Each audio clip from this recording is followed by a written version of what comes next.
gudoomiyaha xisbiga mucaaradka ee wadani ee gobolka Awdal Maxamed Aadan Suldaan ayaa waxa uu jawaabo kala duwan hawada u mariyay laba nin oo ka soo kala hadlay magaalooyinka Gabiley iyo Berbera kuwaasi oo iyagu gobolka Awdal dhaleecayn iyo hadallo kala duwan u soo jeediyay. Maxamed Aadan Suldaan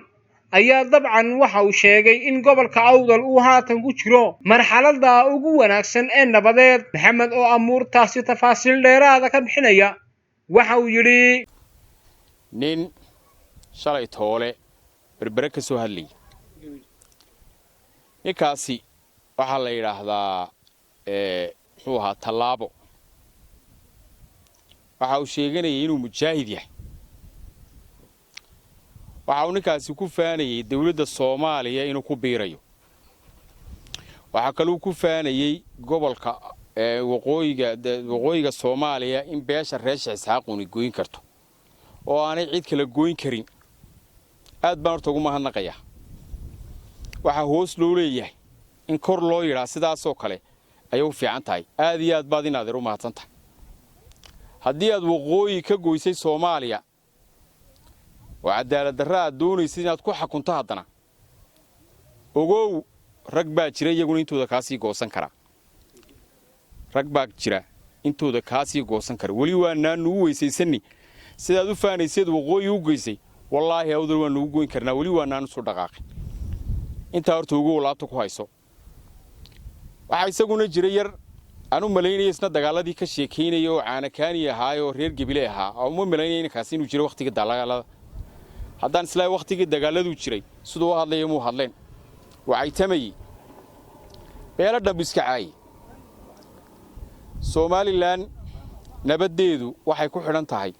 madaxweynaha maanta jooga colaadeeduna waxay ku xidhan tahay madaxweynaha maanta jooga Awdal kuma xidhna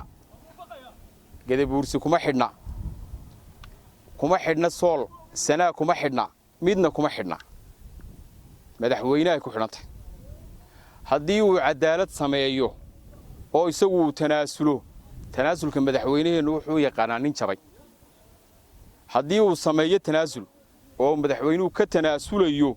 xuquuqda dadka iyo degta ku sito nabadda Soomaaliland way fiicnaan waynu ognahay